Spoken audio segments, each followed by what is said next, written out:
লিপিবদ্ধ করা হবে এবং সেখানে এক বিন্দু পর্যন্ত ব্যাসকম করা হবে না। সেই দিন আমার এই যে আমলনামা যা কিছু আছে সেই দিন পরিষ্কারভাবে আমাদের ব্যক্তিগত রিপোর্টে লেখা আছে, সেখানে বলছে ইকরা কিতাবাকা কাফা বিনাফসিকাল ইয়াউমা আলাইকা হাসিবা। আপন কর্মের রেকর্ড পড়ো, তোমার আমলনামা তুমিই পড়ো, আজকে তোমার আমলনামা তুমি নিজেই পড়ার জন্য যথেষ্ট। কালকে এই আমলনামা যখন দেখবো, ওই যে আগেই যে বলেছি অনেক সময় আমলনামা দেখবো এত নাই এত ভুল ত্রুটি করেছি, আবার আল্লাহর খালের বান্দারা বলবে আমি এত ভালো কাজ করেছি। কাজে আল্লাহ রাব্বুল আলামিন সেই দিন আমার হিসাব নিকাশ যে করতে হবে, হিসাব নিকাশ যে দিতে হবে, সেই হিসাব নিকাশের জন্য যেন আমরা প্রস্তুত থাকি। আল্লাহ আমাদের তৌফিক দান করুন, আমিন। ইয়ালামুনা মা তাফআলুন, তুমি যা কিছু করো সবই তারা জানে, সমস্ত কিছু হিসাবই সেই দিন আমাদেরকে আপনাকে আমাদেরকে দিতে হবে। এক বিন্দু হিসাবের বাইরে আমরা থাকতে পারবো না।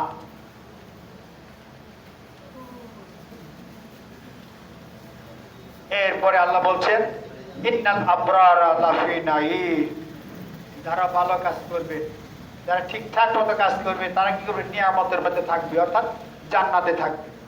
এখন আমরা যারা আছি, আমরা আমাদের জীবনকে বাজি রেখে তো এই জান্নাতে তো আমরা যেতে চাই, ঠিক কিনা বলেন? আর এই জান্নাতের জন্য এত ত্যাগ, চাকরি গেছে, ইমামতি গেছে, শিক্ষকতা গেছে, ব্যবসা বাণিজ্য শেষ হয়েছে, কারো পা গেছে, কারো হাত গেছে, কারো চক্ষু গেছে। আমাদের এই গত কয়েকদিন আন্দোলনে 5ই আগস্ট যে আমাদের আন্দোলন হয়েছে, সেখানেও আমাদের অনেক ভাই সেখানে তারা শহীদ হয়েছে, অনেকে পঙ্গু হয়েছে। সব কিছু হিসাব নিকাশ এই করে আল্লাহ রাব্বুল আলামিন বলছেন এই ধরনের ভালো কাজ যদি তোমরা করো তাহলে তো নিয়ামতের মধ্যে থাকবে, অর্থাৎ জান্নাতের মধ্যে থাকবে। কিন্তু আজকে আমরা দুনিয়ার মায়া, দুনিয়ার মহব্বত, দুনিয়ার ভালোবাসায় আমরা নিমজ্জিত হয়েছি। আমাদের সামনে যখন কোনো পরীক্ষা আসে, আমরা পরীক্ষায় পাশ করতে আমাদের কষ্ট হয়ে যায়। আমি প্রাসঙ্গিকভাবে একটা আলোচনা আমি এখানে আনতে চাই, সেটা হলো আমরা আমাদের জান এবং মাল যা কিছু আছে সব কিছু এখানে খরচ করার জন্য তো আমরা এই সংগঠনে আসছি, ঠিক কিনা বলে? আমাদের মধ্যে সূরা তাওবার 111 নম্বর আয়াত আমরা সেখানে পড়েছি। আল্লাহ কি বলছেন? ইন্নাল্লাহ হাশতারা মিনাল মুমিনিনা আনফুসাহুম ওয়া আমওয়ালাহুম বিআন্না লাহুমুল জান্নাহ। অবশ্যই আল্লাহ রাব্বুল আলামিন কি করছেন? খরিদ করে নিয়েছে, মুশতারি অর্থাৎ কিনে নিয়েছে। তার জান এবং মাল বিনিময়ে কি দিবে? জান্নাত দিবে। এখন এই যে আমার জান এবং মাল আল্লাহ কিনে নিয়েছে, বিনিময়ে জান্নাত দিবেন। আর সেই জান এবং মাল যেহেতু আল্লাহ কিনে নিয়েছে, এই জান মাল কি আমার না আল্লাহর? আল্লাহর দেওয়া জান, আল্লাহর দেওয়া মাল, এটা কি আমার ইচ্ছায় ব্যয় হবে না আল্লাহর ইচ্ছায় ব্যয় হবে? বলে তাই যদি হয় তাহলে আমরা কার্পণ্য কেন করি? আল্লাহ নবী মুহাম্মদ রাসূলুল্লাহ সাল্লাল্লাহু আলাইহি সাল্লাম একটা হাদিস, এক মজলিসে বসে আছেন, আল্লাহ রসুল আস্তে করে বললেন যে আমার মনে হয় তোমরা নিজের সম্পত্তি বাদ দিয়ে ওয়ারিসানের সম্পত্তি ভালোবাসো। আল্লাহ নবীর সাহাবীরা বলল, রসুল এটা কি বললো? রসুল তো কখনো মস্কারি বা অতিরিক্ত কথা বলে না। বলছি ইয়া রাসূলুল্লাহ, ইয়া হাবিবাল্লাহ, দুনিয়ার কেউ কি নিজের মাল বাদ দিয়ে অন্যের মালকে, ওয়ারিসানের মালকে কি ভালোবাসে? তখন আল্লাহ রসুল বললেন যে তুমি এই যে তোমার এই যে বাগান, এটা কার? এটা আমার। তোমার এই যে বাগান, এটা কার? এটা আমার। এটা কার? এই ব্যবসা বাণিজ্য কার? এটা আমার। তাহলে এই ব্যবসা বাণিজ্য, এই বাগান, এই তেজারত, এই কাজ কারবার যা কিছু, এর জন্যই তোমরা এমন পেরেশান যে তোমাদেরকে আল্লাহর দ্বীনের পথে যখন ডাকি তারপরে তোমরা সেখানে কি করো? ডাকে সাড়া দাও না। যখন দ্বীনের কথা বলি তারপরেও তোমরা সেখানে আসো না। জিহাদের কথা বললে সেখানে আসো না। আল্লাহর প্রতি খরচের কথা বললে সেখানে তোমরা আসো না। একটা বাগান দিতে বললে তোমরা দাও না। 1 কেজি খেজুর নিতে চাইলে তোমরা দাও না। যাকাত ঠিক মতো দাও না। এখন তোমরা মনে করো যে কয়জন এখানে আসো, এই মুহূর্তে মনে করো যে আমরা মরে গেছি। আল্লাহ রসুল বলতেছে মনে করো আমরা মরে গেছি, এখন তোমার বাগানটা কার? তখন কে তার আছে? যদি বলেন কার? আমার ছেলের, ঠিক আছে কিনা? হয় আমার স্ত্রীর, না হয় আমার বাবার, না হয় আমার বোনের, না হয় আমার ভাইয়ের। অর্থাৎ ওয়ারিশ হিসাবে যারা আছে ইতিমধ্যে তারা ওয়ারিশ হয়ে গেছে, ওই সম্পত্তি, ওই মাল আর এখন আমার নাই, ঠিক কিনা বলে? এই জন্য বলছি আজকেও আমরা আমাদেরকে যখন সংগঠন ডাকে যখন সংগঠন কথা বলে আমরা আমাদের এই পরকালকে ভূত বাদ দিয়ে আখিরাতের যে জবাবদিহি করতে হবে সব কিছু বাদ দিয়ে দুনিয়ার মালের প্রতি আমি ঝুঁকে পড়ি। আমরা মনে করি আল্লাহর দিনের জন্য আমি যদি এই চাকরির থেকে যদি এই টাকা পয়সা দিয়ে যাই আমি কি খাবো, আমি কিভাবে চলবো, আমার কি অবস্থা হবে, আমরা চিন্তা করি। অথচ আল্লাহ রাব্বুল আলামিন বলছেন, বান্দারে তোর জন্মের 50,000 বছর আগে আমি তোর রিজিকের ব্যবস্থা করে রাখছি। বলে সুবহানাল্লাহ। আর রিজিকের ফয়সালা কি জমিনে হয় না আসমানে হয়? ফয়সালা হয় আসমানে। আর দুনিয়াতে জমিনে আমাদের চিন্তার কোনো কারণ আছে? চিন্তার কোনো কারণ নাই। এই জন্য জামাত ইসলামী আপনাদেরকে বলে যে 5% যদি ইয়ানত দেওয়া হয় তাহলে তাকে জামাত ইসলামের রুকন বলে। 5% মানে কি? 100 টাকায় কয় টাকা? 100 টাকায় 5 টাকা। 100 টাকায় 5 টাকা, 95 টাকায় আপনার সংগঠন চাইছে আপনার কাছে 5 টাকা। অর্থাৎ এই 5% আমরা দিতে পারি না, আমরা রোপণ হতে পারি না। অর্থাৎ তোমার জানমাল বিক্রি কার কাছে? আল্লাহর কাছে। তাহলে এই আয়াত আমরা পড়ি, এই আয়াত আমরা লালন করি, কিন্তু আমলে পরিণত যদি না করি তাহলে কি আল্লাহ কি আমাদের প্রতি খুশি হবে? খুশি হওয়ার কথা না। প্রিয় ভাইয়েরা আমার, তাই আমি বলতে চাই প্রাসঙ্গিক কথা। এখন মনে করেন যে এই যে নির্বাচন চলে আসছে, এই নির্বাচনটা দিয়ে দেখি কোন ব্যক্তির নির্বাচন, যা ইসলামী আন্দোলন জামাত ইসলামী নির্বাচন বলেন। বলেন কার? ইসলামী আন্দোলন জামাত ইসলামী নির্বাচন। আল্লাহর জমিনে আল্লাহর দিন আমরা কায়েম করতে চান না? আল্লাহর দিন কায়েম করতে চান তো? আস্তে কথা বলেন কেন? মানে মনে হয় যেন একটু দুর্বল। আসলে যদি আল্লাহর জমিনে আল্লাহর দিন কায়েম করতে চাই, আমরা এটাও বলি গণতান্ত্রিক পদ্ধতিতে আমরা দিন কায়েম করতে চাই। তাহলে এই গণতান্ত্রিক পদ্ধতিতে যদি আমরা করতে চাই তাহলে সংসদে 151টা আসন আমাদের পাস করতে হবে, ঠিক কিনা বলে? এখন 151 আসনে পাস করার পরে ওইখান থেকে সংসদে যদি ঠিকঠাক মতো কোরআনের আইন যদি চালু করতে পারে তাহলে সেখানে আর সুদ থাকবে না, আর ঘুষ থাকবে না। শুধু ঘোষণা দেওয়া হবে 2026 সালে 1 জানুয়ারি থেকে আর ব্যাংকে আর সুদ দিতে হবে না, ঠিক কিনা বলেন? বন্ধ হবে না। কিন্তু আল্লামা দেলোয়ার হোসেন সাঈদী, মাওলানা মামুনুল হক, আল্লামা আজিজুল হক, আমাদের আলেম ওলামারা যারা আছে প্রত্যেকে তো সুদের বিরুদ্ধে কথা বলে, পর্দার বিরুদ্ধে পক্ষে কথা বলে, জেনার কথা বলে এবং ঘুষের কথা বলে, চুরি ডাকাতি লম্পটগিরির কথা বলে। বন্ধ হয়েছে?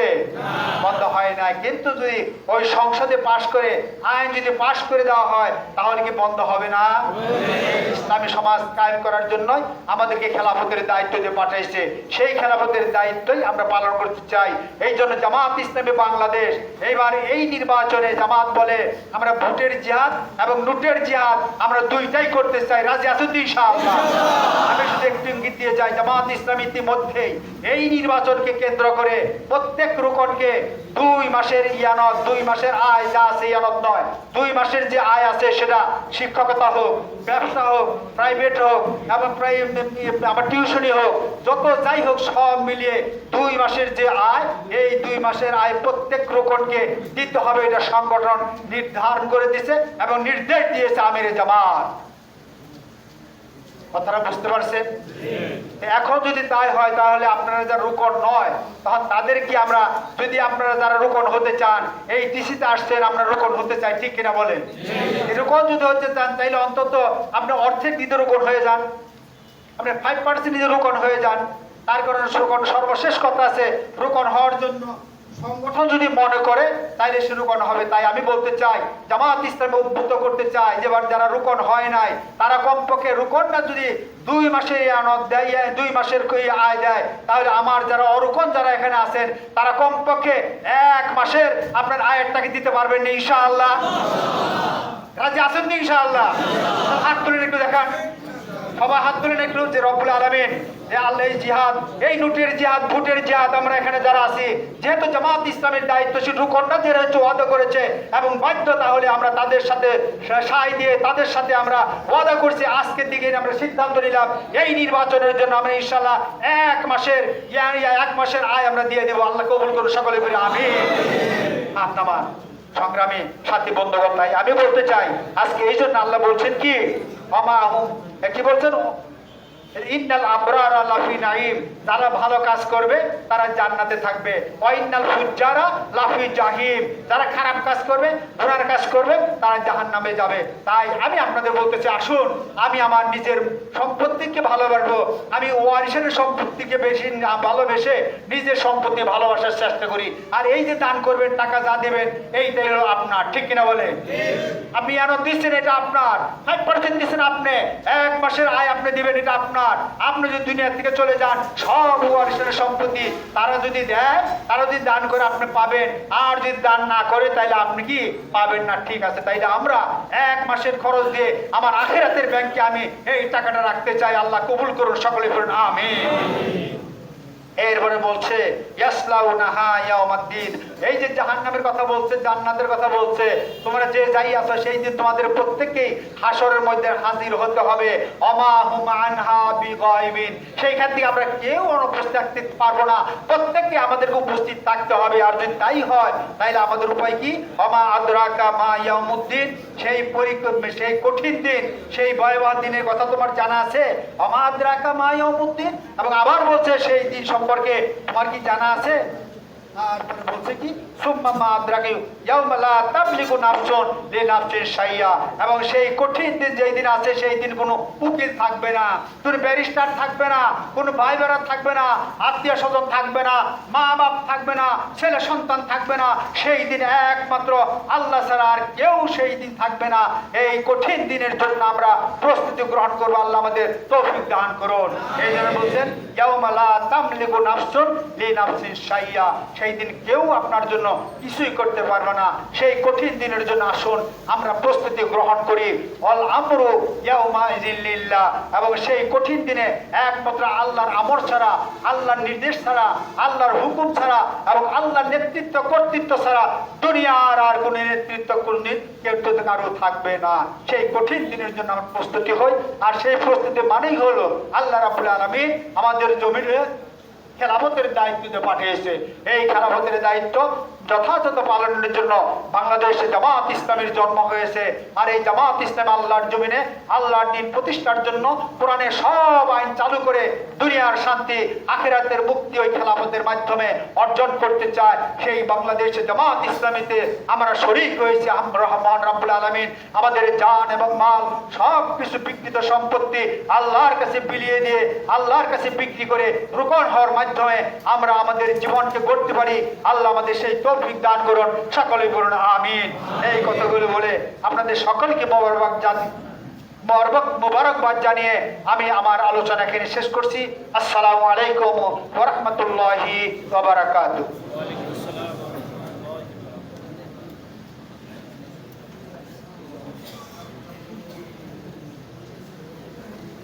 দার্সের ব্যাপারে কোনো প্রশ্ন আছে কিনা, জানার আছে কিনা?